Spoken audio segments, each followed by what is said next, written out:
Good evening, everyone. We're going to get started with Webinar 3, our third and final webinar on what you need to know about the National PTA Bylaws Revision, Articles 12 and 13.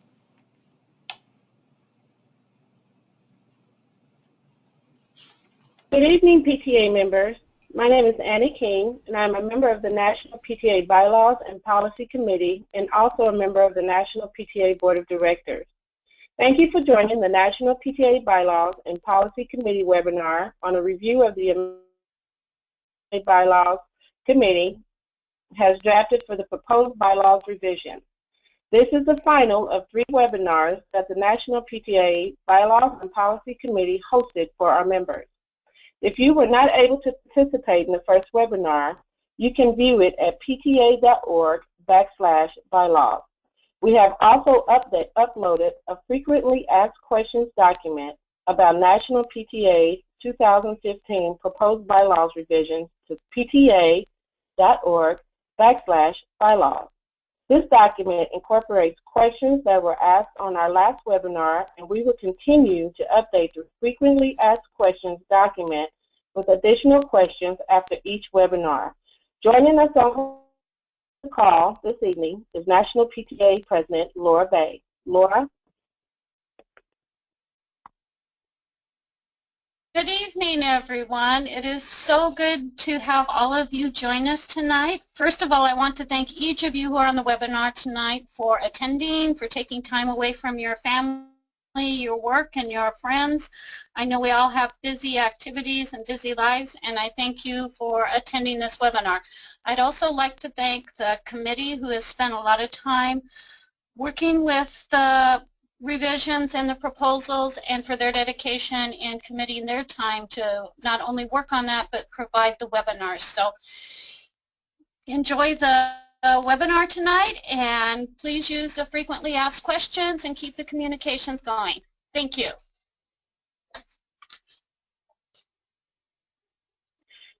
For our webinar tonight, this is a live webinar, and all members of the National PTA's Bylaws and Policy Committee will be available to answer your questions at the end of the webinar. This webinar will also be recorded so that you can refer back to it at a later date if needed and/or share it with others. This recorded webinar will be available at pta.org/bylaws 24 to 48 hours after the webinar has ended. Please feel free to type your questions in the comment box at the right of your screen during the webinar, and we will answer questions at the end. Raleigh Karp, our parliamentarian, is joining us for this webinar, and he will be available to answer questions at the end. However, some parliamentarian questions may be too complex to answer on this webinar. In that scenario, National PTA Bylaws and Policy Committee members will respond to you after the webinar, and we will work to include the questions in our updated frequently asked questions document. If we are not able to answer your questions on tonight's webinar, please email us those questions at bylawsrevision@pta.org. Next slide, please.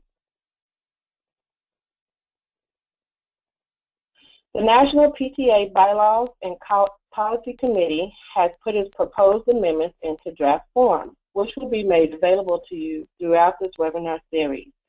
It is important to note that the 45 days notice of amendments required in the current National PTA bylaws found in Article 26, subsection B, does not apply in our given situation, as the motion to approve the proposed National PTA bylaws revision is still an open motion on the floor from the 2015 National PTA Convention. What this means is that the National PTA Bylaws and Policy Committee's proposed amendments could potentially change as we move through this webinar series and gain additional input from our membership. You will see some conforming amendments within the proposed National PTA Bylaws Committee's Bylaws Revision Amendment. In some instances, if an amendment is adopted, it will ultimately change other areas of the bylaws, and this will permit the National PTA Bylaws and Policy Committee to make those changes without having to go through 7 additional amendments on the floor of the 2016 convention. National PTA Bylaws and Policy member Sandy Nickoloff will present proposed amendments to Article 12. Next slide, please. Thank you, Anna. Article 12 addresses the standing committees of the National PTA. The proposed National PTA Bylaws revision eliminates the Resource Development Committee, as this is primarily a staff function now. The proposed National PTA Bylaws revision also changes the name of the Bylaws and Policy Committee to the Bylaws Committee, as the policies are currently the policies of the Board of Directors. The National PTA Bylaws and Policy Committee recognizes the concern of the delegates at the 2015 National PTA Convention regarding the formation of one advocacy committee through the combining of the current Legislation Committee and the Resolutions Committee. Based on the amendments that were submitted to be proposed from the floor of the 2015 National PTA Convention, as well as feedback provided through the survey, the National PTA Bylaws and Policy Committee is recommending that the proposed Advocacy Committee in the proposed National PTA Bylaws revision be divided into two committees, a Legislation Committee and a Resolutions Committee. There are several conforming amendments associated with this change that will affect the roles of officers and the list of standing committees if adopted. If this amendment is not adopted, the additional conforming amendments related to this Legislation Committee and Resolutions Committee will not be considered. Within this amendment, the National PTA Bylaws and Policy Committee also recommends changing the name of the Diversity, Inclusivity, and Outreach Committee within the proposed National PTA Bylaws revision to the Diversity, Inclusion, and Outreach Committee. The National PTA Bylaws and Policy Committee will further recommend that the Legislation Committee and Resolutions Committee be composed of no more than 5 members each, and that the Vice President of Advocacy shall chair the Legislation Committee. The size of the committees was determined based on past practice, fiscal responsibility, and scope of work. There's one conforming amendment associated with this change that affects the duties of the Vice President of Advocacy if this proposed amendment is adopted. The amendment on this slide defines the responsibilities of the proposed Legislation Committee. The proposed duties align with the Legislation Committee responsibilities in the current June 2015 bylaws. This amendment defines the responsibilities of the Resolutions Committee. These proposed duties also align with the Resolutions Committee responsibilities in the current June 2015 bylaws. The National PTA Bylaws and Policy Committee will also present a proviso stating that all adopted amendments pertaining to the National PTA standing committees will take effect with the start of the 2017 through 2019 term. National PTA Bylaws and Policy Committee member Stephanie Gray will present Article 13.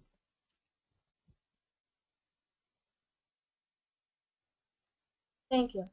Article 13 focuses on the annual meeting and convention of National PTA. The portion of the National PTA Bylaws and Policy Committee identified as a hot-button item in Section 2, subsection B, voting body. The National PTA Bylaws and Policy Committee held many conversations with National PTA leadership and state leaders. We reviewed all of the suggested amendments that were not presented at the 2015 National PTA Convention, and we evaluated the survey results. Based on the survey results, nearly 42% of those responding supported a one-member, one-vote voting body, while nearly 37% supported granting each state 5 delegates and 1 additional delegate per 1,000 memberships reported. At this time, National PTA does not have operational procedures in place to verify individual memberships throughout its constituent associations. With this information, the National PTA Bylaws and Policy Committee is recommending that the voting body be consistent with the June 2015 bylaws, except that each constituent association will be granted an initial 5 voting delegates plus 1 additional delegate for for each 1,000 memberships reported in hopes of supporting the survey results once operational procedures will be put in place that will now allow National PTA to verify individual memberships. Tina, this back to you. This concludes the third and final webinar of this three-part series. We would like to take our remaining time together to address any questions you may have. Due to the amount of registrants on this webinar, we will only be answering questions that are submitted through the questions box that is located on your webinar toolbar to the right of your screen. Please make sure to submit your questions in the form of a question so that we can answer more questions with the time remaining. We will try to answer as many questions as we can, and if we are not able to answer your questions on tonight's webinar, please feel free to submit your questions to the email on your screen, bylawsrevision@pta.org, and we will respond to your questions in the coming days.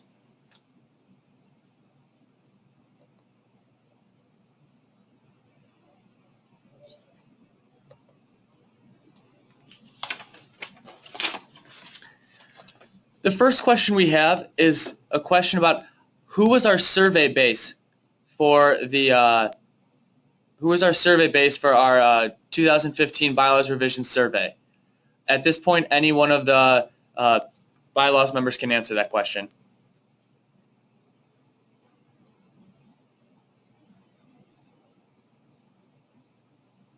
Hi Josh, this is Tina. The survey went out to 225,000 PTA members across the country, which included any of them that were registered, PTA.org, state leaders, local unit leaders, as well as national leaders.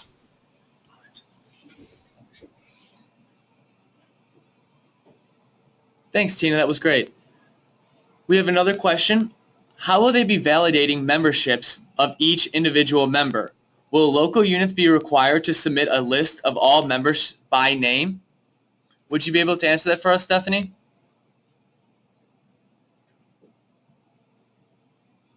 Thank you, Josh. The method in which we have used in the past by state leaders assigning delegates or selecting to have it done at the convention would be the same method as what we're proposing in the future.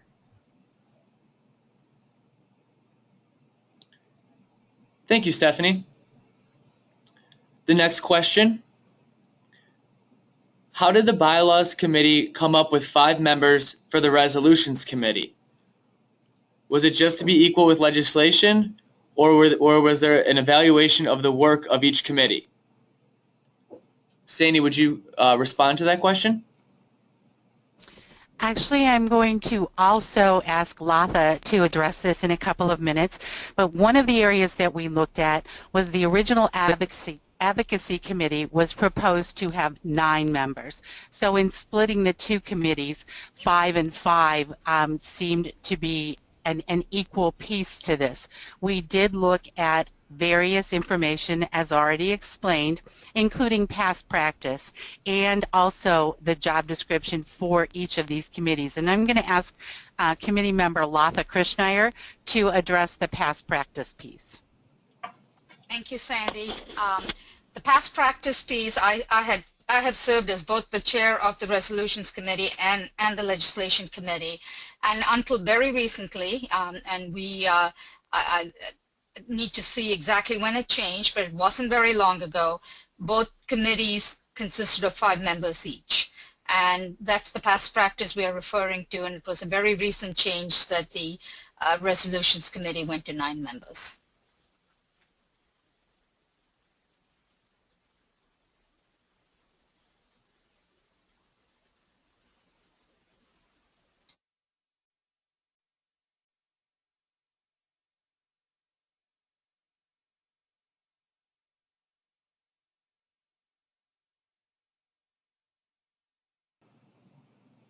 We have another question about validating membership. Was the question that when the National PTA is able to verify individual memberships, the bylaws will be changed to let all attendees at convention vote, if that is possible? Could you respond to that, Stephanie, as to the intent of the future? Yes, Josh, thank you. Our intent is, when we reach 2017, to reevaluate where we are at that time and possibly make an amendment to the bylaws then. At that point in time, we need to take a look at what methods we have in place for validating membership and tracking membership. But until we get to that point, it would really not be possible for us to say how that's going to happen in the future.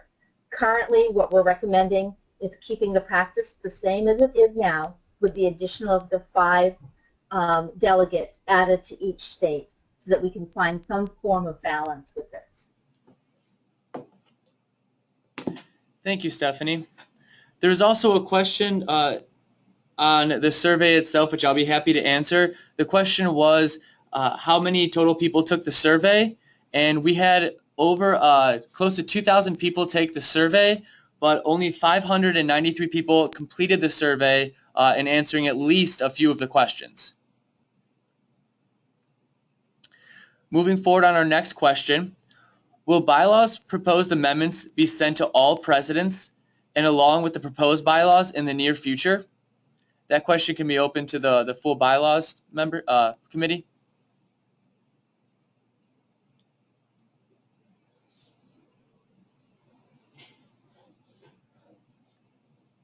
And again, the question is if we plan to send the proposed amendments to presidents in the near future through an email. It is our intent to actually post those on the National PTA website so that people can have this information. We will also have copies of those draft amendments available at the legislation conference for state presidents and state presidents-elect. The proposed revision is currently already posted on the National PTA website at pta.org/bylaws. Thank you for answering that question. Moving forward to the next question. Will there be a means to supplement the resolutions committee if the workload warrants it? This is Laura. If I can chime in, yes, there is currently a way to supplement any committee's work. That would be the president and the chair would discuss the need. Then the president would take to the board of directors a recommendation to form a subcommittee and get those appointments and the charge for that subcommittee approved by the board of directors. I believe this was done last term with the work that the resolutions committee needed to do on reviewing it, and it was a subcommittee, I believe, of 3 or 4 people approved by the board of directors. So it would be able to happen in that manner during any term.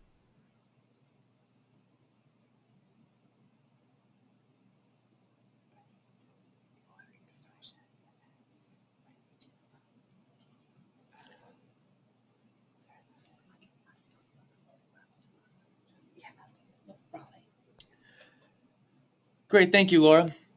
And the next question is for Raleigh. Raleigh, can you explain to those who have never been to a national convention how exactly it works for voting for the bylaws and moving forward with these amendments in a very 101 level? I'd be happy to do so. The convention will have the proposed revision placed on the floor for consideration, for resumed consideration. The Bylaws Committee will present their report, which includes some amendments.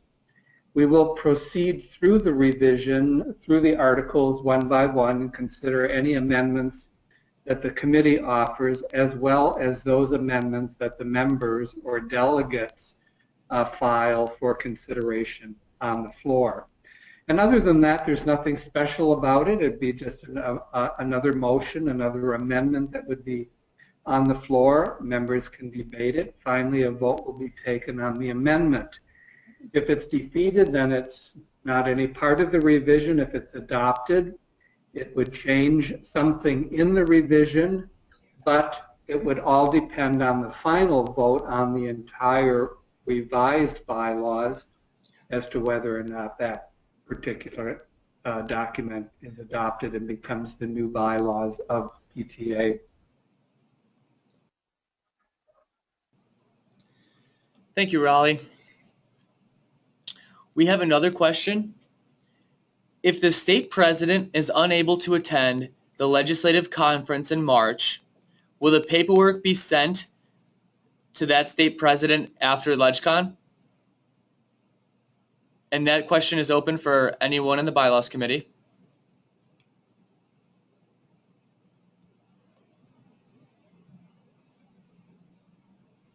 Tina, would you like me to handle? Yeah, go ahead, Laura. Okay. So what we will do is at the state president's meeting, if the state president does not have a representative that they've designated, because some state presidents have sent a designee.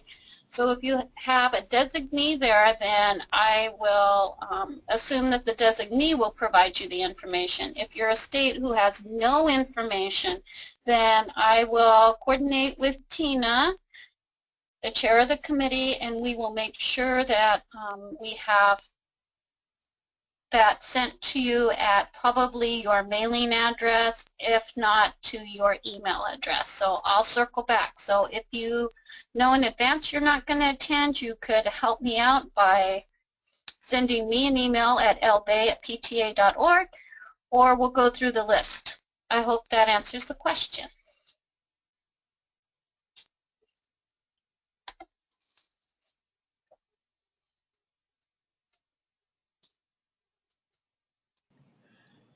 And Stephanie, there was a question on your section of the PowerPoint.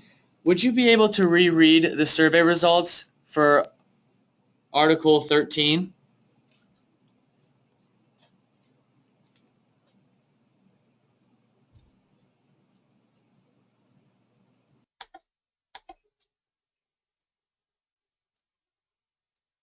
Sorry, I had to pull them back up again.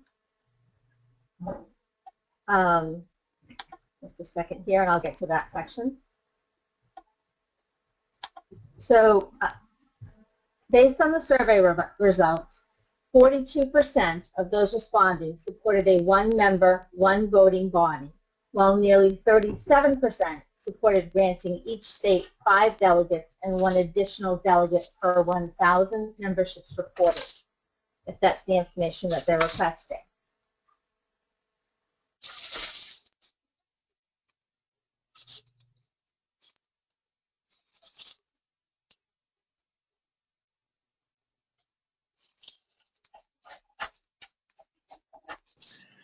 We also have a clarifying question, and this could go to Tina or Laura. Would you be able to clarify if an individual PTA member has to give its information to the National PTA Ed Convention in order to vote?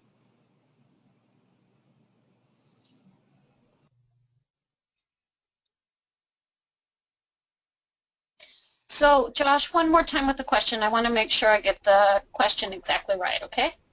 Yes. So the question again is, if we could clarify if an individual PTA member needs to give their information to the National PTA in order to vote at convention. And this is in Article 13.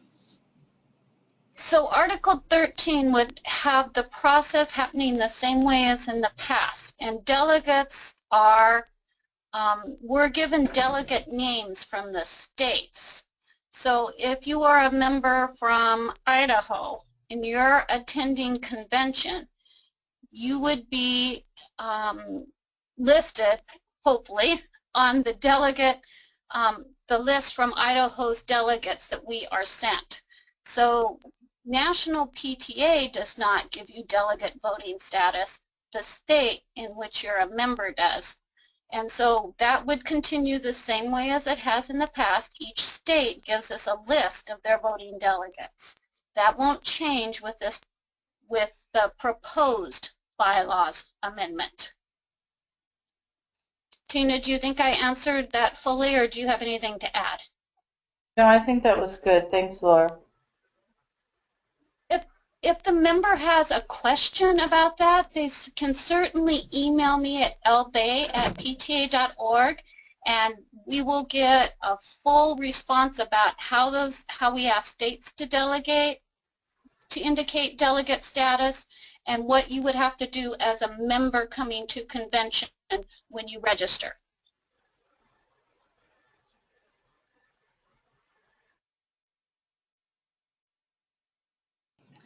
Great, thank you, Laura.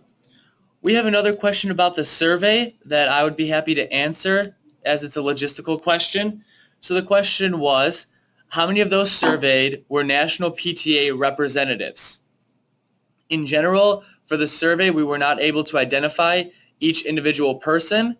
However, we were able to send it over all of our listservs. So we were able to send it to all state presidents and local leaders, and about 250,000 local PTA members that subscribe to our listservs. Outside of that, we weren't able to identify or send it to individuals unless they are subscribed to our newsletters. So in the future, please make sure to tell more to sign up to receive our newsletters or continue to forward our newsletters on to your local PTAs.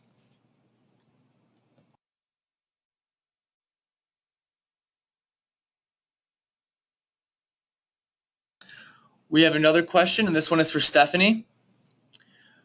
Could you explain the rationale for adding 5 additional delegates per state? Yeah, thank you, Josh. The rationale is by looking at the survey results and input from others with wanting to go to one member, one vote, we recognized that we couldn't accomplish what was being asked of us by membership in the survey and in the original document as it was proposed. But we could get there a little bit closer by adding 5 more. So those states who are running up against the membership cap and still bringing more people were able to have more people participate in the process. So what we're trying to do is allow more people to participate in the process and get us as close to the one member, one vote as we possibly can in a reasonable way.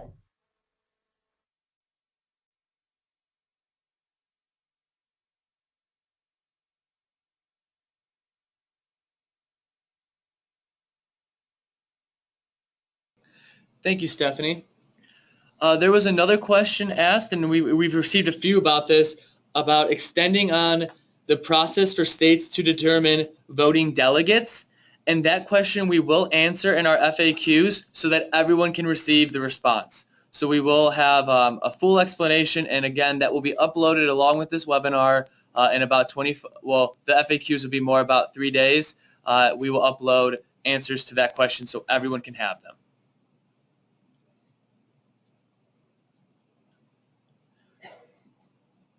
At this time, we're not seeing any new questions in the questions box. We'll give it a few more moments. If anyone has any questions, please submit them in the box.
Okay, we have one more question.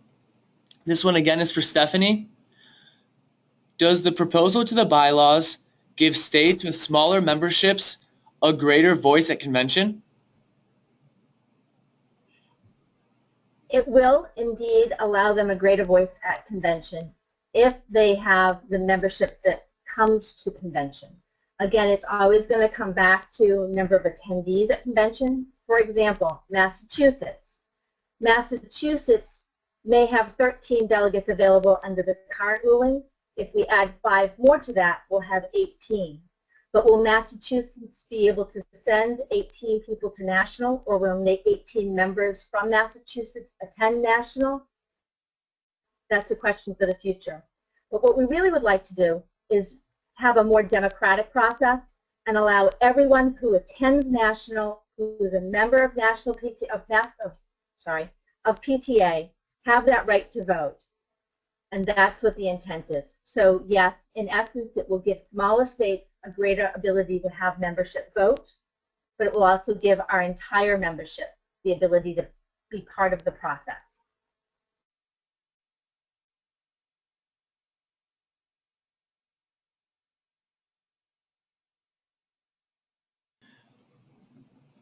Thank you, Stephanie. There was another question about a comparison between the survey results for 1 vote and the 5 delegate vote. So again, I will just read them quickly off again. So nearly 42% of those responding to the survey supported 1 member, 1 vote for the voting body, while nearly 37% supported granting each state 5 delegates and 1 additional delegate per 1,000 memberships reported. So once again, that's 42% for one member, 1 vote, and 37% for the 5 delegates plus 1 per 1,000. We have time for one more question. If anyone would like to submit one more at this time, we will answer one more.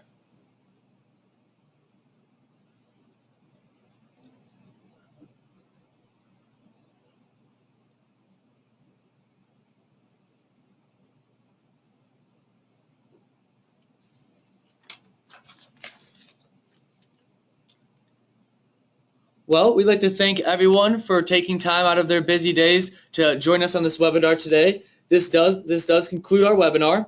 The recording of this webinar will be available at pta.org/bylaws in 24 to 48 hours. The FAQs will take a little bit longer, but around sometime next week you'll see them also posted online on our website.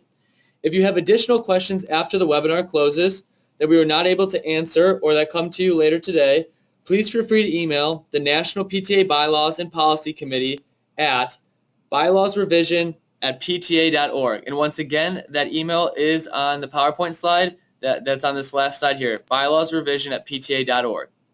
Again, we thank everyone for joining us and for those that have joined us on all 3, and we look forward to your questions. Have a great night.